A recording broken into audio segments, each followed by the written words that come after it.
Fala, galera palmeirense. Vamos pegar o Novo Horizontino na semifinal do Paulista.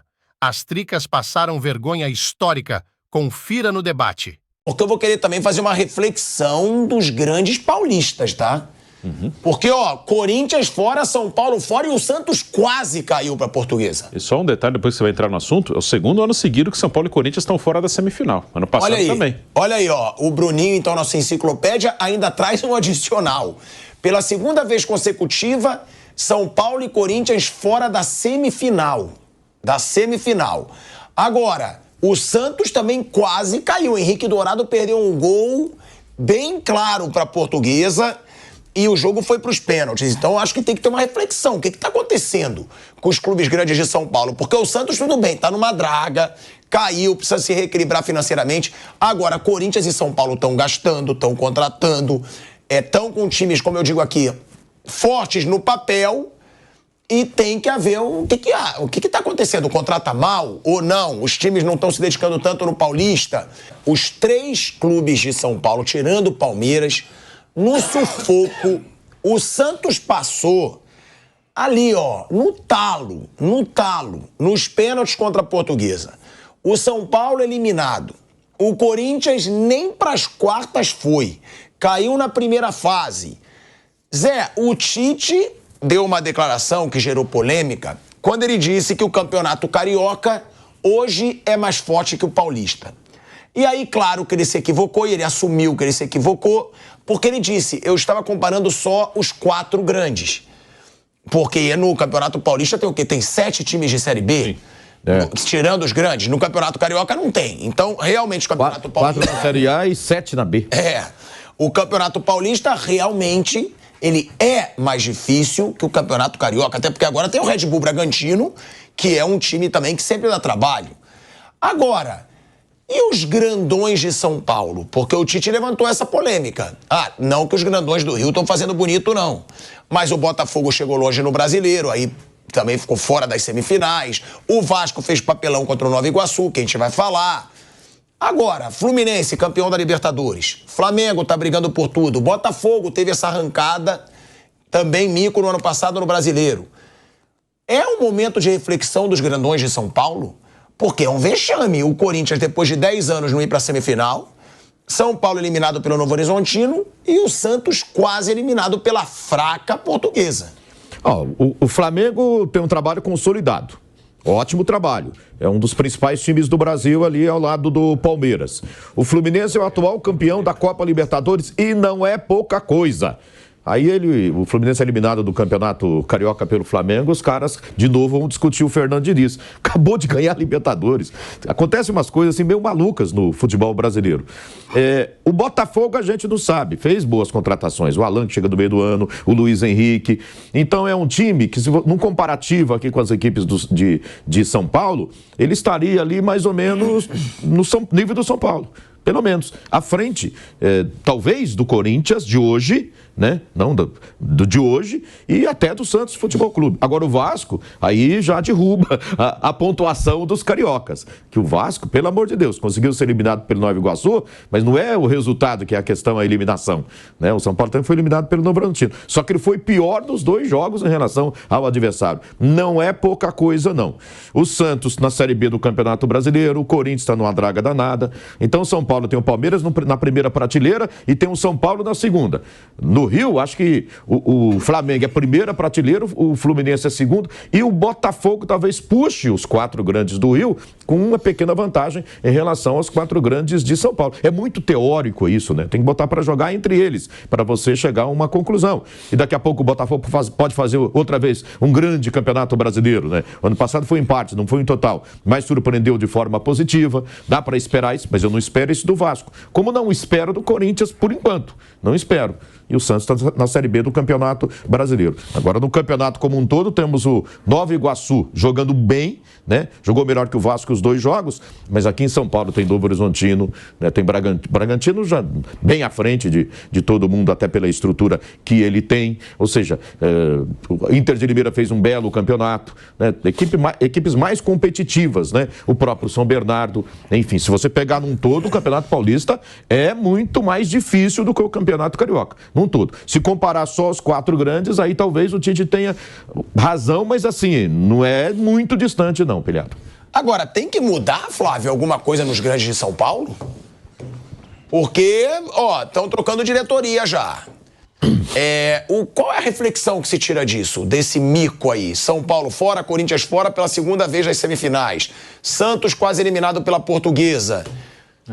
Eu tenho uma convicção. Porque eu nunca esperei ouvir aqui de vocês, porque eu não acho. Mas você falou, é normal o Novo Horizontino eliminar o São Paulo. Normal mesmo. E quando que eu imaginei que ia ser normal o Novo Horizontino? Tempo, né? Porque todo campeonato tem isso.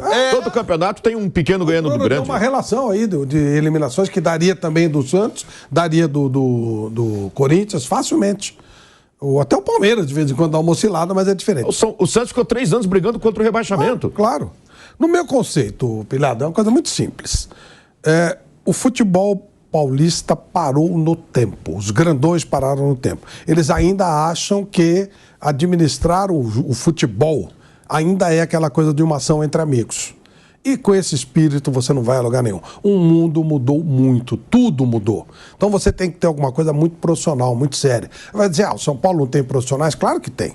Mas a ideia não é uma ideia de empresa. Não é uma ideia de empresa. Por mais boa vontade que esse pessoal tenha não tem uma ideia de empresa. Se você não for gerido como uma empresa, você vai ficar para trás. Por isso que eu falo. Empresas do tipo Red Bull, elas vão deitar aqui no Brasil. O Grupo City vai deitar aqui no Brasil. O Palmeiras, mas o Palmeiras é administrado como uma empresa, sim. Inclusive, o Paulo Nobre implantou um sistema de compliance, tudo. Tem uma série de fatores que fazem diferente. O Flamengo é administrado como uma empresa. Aí você tem o Textor. O Textor é um cara de dinheiro que administra com paixão. Não sei se isso vai adiantar. O Vasco até agora tem demonstrado a mesma coisa. Se você não se profissionalizar de verdade, virar empresa mesmo, com essa coisa de, o meu diretor de marketing do São Paulo é santista, dane-se, ele é o melhor. Então, é esse cara que vai trabalhar. Quando você não tiver essa mentalidade, uma vez eu perguntei pro Bandeira de Melo, você vai colocar só flamenguista na sua direção? Ele fala assim, não, eu vou colocar os melhores. Obviamente que teremos mais flamenguistas. Eu falei, por quê? Ele falou, porque o número de torcedores do Flamengo é maior que os outros. Então eu vou ter, para cada vaga, 10, eu vou ter 5 flamenguistas, 2 vascaínos, 2 botafoguenses, 2 do Fluminense, né? Então cada 11 que aparecesse, a possibilidade de ser um flamenguista era maior. Mas não era critério de desempate. Nem era colocado na ficha de procura do RH o time que o cara torcia. Hoje você tem amadores. E aí é uma concorrência que você não consegue ter. Uma empresa com a dívida do Corinthians estaria quebrada. E o Corinthians vem empurrando com a barriga. E não é, aí eu não estou nem colocando pessoas. Mas então, tudo bem, está empurrando com a barriga, mas está empurrando com a barriga gastando, não era para estar ganhando?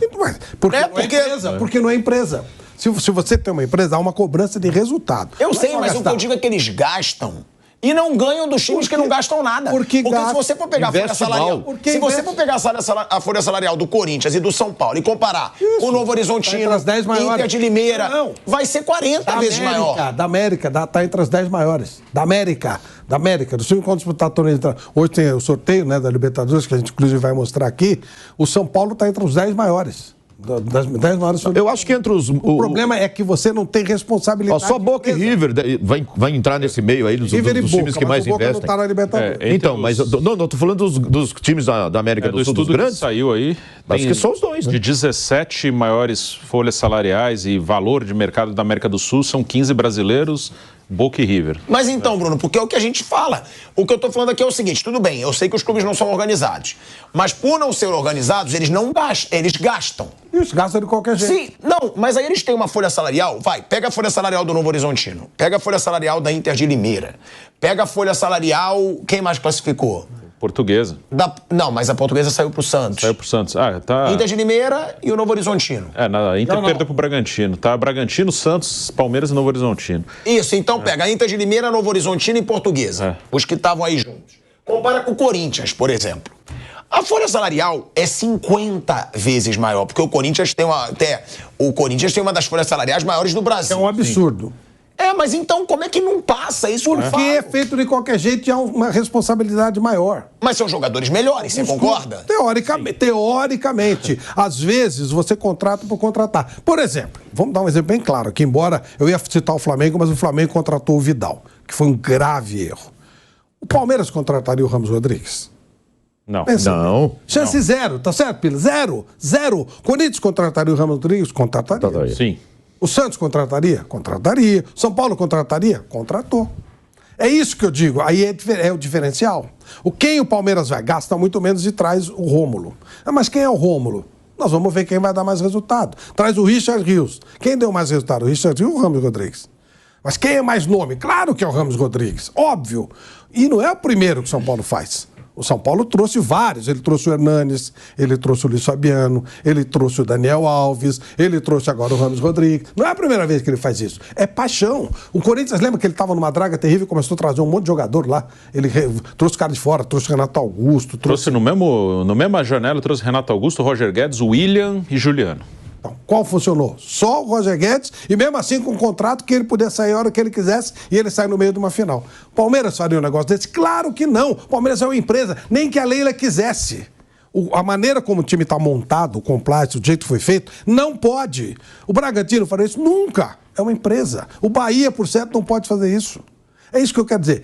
O negócio é... o São Paulo contratou o Ramos Rodrigues, que alguém levou dinheiro? Claro que não. É paixão. Puto, Ramos Rodrigues, o São Paulo tem a tradição. Isso é até o que eles pensaram. Nossa, o São Paulo trouxe o Zizinho em 57, ele era velho e deu certo. Depois trouxe o Cerezo, depois trouxe o Gerson, trouxe o Falcão. Gente, é outro tempo. Aí o cara traz porque por paixão. E não é assim que funciona. É custo-benefício. Bota no papel. O Palmeiras andou errando aí umas contratações, a Leila segurou, falou, trouxeram a Merentiel, a Tuesta, não sei o quê. Vou tirar o pé. Agora é só tiro certo. E traz o jogador. É isso que eu... Aí, velho, não tem jeito, porque começa a pressionar. O Ramos Rodrigues, que, repito, é um baita jogador, eu gosto de ver o toque de bola dele, virou um mico no São Paulo. O treinador que vier, se não puser, a torcida acha que é um mico, que o São Paulo contratou o jogador da Copa 2014. O Paul McCartney deu uma entrevista que ele falou assim, eu ainda sou o mesmo menininho, quando eu era criança, eu não entendo quem é esse Paul McCartney famoso. O São Paulo é o contrário. Eles acham que estão com o cara do passado. Nem esse Ramos Rodrigues reconhece aquele de 2014. É outra coisa. É como se fosse outra pessoa. A gente falou tanto dos outros, né? Pô, o que aconteceu com os grandões de São Paulo? Só que o Palmeiras é absoluto. O Palmeiras, ele vive uma tranquilidade desde 2019. Sim, muito tranquilo. E até voltando à pauta dos outros grandões. A gente falou ontem e vale repetir. A Ponte Preta... Até 2018, né, Bruno? Foi campeão brasileiro em 2018. Em 19 teve a saída do Filipão, no Mano, aí 20 chegou, teve o Luxemburgo e Abel. Até voltando à pauta dos outros, né? O que está acontecendo com os outros grandes. A Ponte, na primeira fase, ganhou do São Paulo e ganhou do Corinthians. E realmente é um time fraco, o time da Ponte. Eu acho que se fosse um outro adversário, não digo que a Ponte ia passar, mas ela ia dar trabalho. Ela não ia tomar 5 do São Paulo e nem do Corinthians. Não. Ou o Santos. Se fosse a Ponte adversária, ela podia ser eliminada, mas não ia jogar. Se fosse São Paulo e Ponte no Morumbi, não ia ser 5-1 pro São Paulo. É assim, ela dá azar. Aí pegou o Palmeiras. Ela dá esse tipo de azar. Então hoje o Palmeiras está bem à frente dos outros. Eu comentei o jogo aqui, realmente foi isso. O Palmeiras, o segundo tempo, o Palmeiras tirou o pé, começou a mexer. Era um jogo que dava para fazer mais. Assim, foi um jogo. A Ponte só fez um gol já no finalzinho, estava 5-0. Foi um passeio, foi um baile do primeiro ao último minuto. Palmeiras muito forte, muito consistente. E pelo terceiro ano seguido, ele não perdeu na primeira fase. O Palmeiras nos últimos 3 campeonatos, já conta esse aqui, ele só perdeu 2 jogos. Perdeu o primeiro jogo da final de 22 para o São Paulo, mas meteu 4 na volta e foi campeão. E perdeu o primeiro jogo da final com a Água Santa, meteu 4 na volta e foi campeão. E agora ele está perto de novo de uma final e possivelmente se perder. Ele pode ser campeão invicto. E se ele pode fechar 3 paulistas inteiros com 2 derrotas e ainda assim 2 derrotas que ele reverteu no jogo de volta. E é o que eu falo, né, Zé? Desde 72 que o Palmeiras... tem bastante tempo que não é invicto. E tem bastante tempo que o Palmeiras não é tri. O Palmeiras só foi tri lá quando era Palestra Itália ainda. 72, o Palmeiras foi campeão invicto e o São Paulo vice-invicto. Naquela época, o que hoje é Flamengo e Palmeiras era São Paulo. Era pontos corridos. São Paulo e Palmeiras aqui em São Paulo. Né? Não, e é o que eu falo, né, Zé? Porque eu aponto muito um recalque com o Abel Ferreira. Porque tu vê, todo mundo quer atacar o Abel Ferreira. Eu digo de rival, dirigentes rivais, jogadores rivais. Eu sinto que tem um recalque com o Abel Ferreira. E tem que ter mesmo. Porque o cara chegou aqui, desde que ele chegou, ele tira a onda. Ele faz um baita trabalho, ele ganha, ele tem o grupo nas mãos, ele comanda o futebol, ele escolhe contratação, ele diz, eu quero o grupo mais enxuto. Não, eu quero contratar. e tudo dá certo no Palmeiras. Ou seja, se ele é o cara do futebol, se ele é o treinador e o Palmeiras não para de ganhar, é porque realmente ele é o cara no momento no futebol brasileiro e é por isso que tem tanto recalque contra ele. Eu acho que as vitórias do Palmeiras, elas são construídas em cima de vários fatores, não só do treinador, que é excelente. É claro que a estrutura do clube saneado, bem dirigido, é um fator muito importante, mas passa, sem dúvida alguma, pelo excelente trabalho do Abel Ferreira. Eu não entendo porque, principalmente, rivais enchem as paciências do Abel, criticam tanto o Abel. Se às vezes ele tem alguns exageros ali na beira do campo, e já faz um tempo que ele não faz mais isso, né? E aí ele é criticado, e aí a imprensa critica, torcedor para criticar, mas os co-irmãos, eu acho que não tem razão para ficar atacando desse jeito, não. Foi o jogo mais encantador do Campeonato Paulista no fim de semana. Não dá para comparar com o jogo com que o Bragantino fez, apesar dos 3-0. São Paulo, então, de longe. Santos e Portuguesa também não foi um grande jogo, mas o Palmeiras, apesar da fragilidade da Ponte Preta, o Palmeiras mostrou que está realmente jogando demais. Se continuar assim, vai ser um ano de títulos. Vai ser um ano, ou pelo menos de briga por títulos em todas as competições. Quando precisava tocar mais curto, tocava. Quando precisava fazer a bola mais longa. O Everton fazendo o lançamento, deixando os atacantes na cara do gol. Foi um grande jogo do Palmeiras. Segundo tempo ele deu uma acalmada, ainda assim fez 2 gols. E depois, quando estava 5 já, que o Abel começou a fazer a alteração, os caras que entraram resolveram ir pra cima da Ponte, que queriam fazer o dele, né? Quem entrou queria fazer. Aí não tem sossego a Ponte, tá 5, aí ele substitui, faz 5 alterações, e aí os caras que entram querem ir pra cima. Querem também aparecer no jogo, né? Mas o Palmeiras mandou muito bem, foi uma bela partida no último sábado lá em Barueri. Só o público que, para um jogo mata-mata, né, fica distante do que seria, por exemplo, aqui em São Paulo, né? Tá muito ruim. Teríamos 40 mil pessoas. Tá ruim o estádio? Não, o gramado não. Mas assim... digo a parte de estrutura e tal. Não, acho que não. Porque era muito legal... Zé Luan, não é tão... Não, mudou, não é como do começo, quando estava novinho, piorou. Não tá igual. Mas dá pro torcedor numa boa? Dá. Porque, poxa vida... 18 mil pessoas, né? O pessoal fala que Barueri é difícil chegar. É verdade. Mas é muito mais difícil chegar em Itaquera, por exemplo, do que em Barueri. Descontando que Itaquera tem metrô e tal. Não é fácil chegar no Morumbi. Entendeu? Não tem muito sentido isso. Não é o Allianz Parque, claro, que é um estádio espetacular e tal. E hoje vai testar o gramado hoje do estádio do Palmeiras. Né? Vai ter o time sub-20 vai testar lá para ver se o gramado tá bom. Mas é o que eu falo, né? Que o Zé reforçou. Todo mundo agora que o Tite não tá sofrendo gol, falar o Flamengo vai para ganhar tudo esse ano. Gente, eu acho o Palmeiras tão capaz de ganhar tudo esse ano quanto o Flamengo. São os dois. Porque as pessoas falam, agora com o Tite, o Palmeiras está junto há mais tempo, o Abel tá lá há mais de 3 anos, o Palmeiras é muito, mas muito regular. Eu prefiro ver esse Flamengo ainda nas competições aí nacionais. Acho que eles dois vão brigar por tudo. São os dois, que não vai sobrar nada pra ninguém. Copa do Brasil, Libertadores, Brasileiro, eu acho que os dois... Aí vamos dividir. O Atlético Mineiro tá mal, mas eu acho que vai brigar. Mas acho que o Atlético Mineiro tem Hulk, Paulinho e Scarpa e vai chegar o Bernard. Verdade. Esse quarteto, se der certo, eu acho que vai ser. Mas no Brasileiro, no ponto corrido, eu acho muito difícil. Acho que o Flamengo e Palmeiras, dentro da normalidade, eles vão brigar por tudo. Eles estão à frente. Eu acho que vão brigar por tudo. Eu não tenho visto, mas tem muita gente elogiando demais o Internacional. Eu só fico esperando um pouquinho que o Inter sempre é assim, todo ano quase, né? Agora vai. Mas assim, tem muita gente vendo o Inter jogar e elogiando bastante, né? O Paulo Nunes, que foi jogador do Grêmio, ídolo do Grêmio, elogiou muito o Internacional. Falou que é o time que joga melhor no... Eu acho que o Inter é assim, o Zé tem razão, mas precisa comparar com... Estou comparando com o Palmeiras e o Flamengo. Eu não tenho dúvida que o Inter fará um bom ano. Mas não sei se chega nesse nível de... Eu também estou esperando para ver nas competições mais para frente. Fazer bom trabalho. Mas estou dizendo, quem está vendo ele jogar tem ficado animado, né? A gente passou esses últimos anos falando que o Palmeiras é um time duro de ser batido, né? Um time muito sólido defensivamente. É o que o Tite está fazendo também no Flamengo. Claro. Ou seja, desse aspecto, as duas equipes vão trabalhar bem parecido.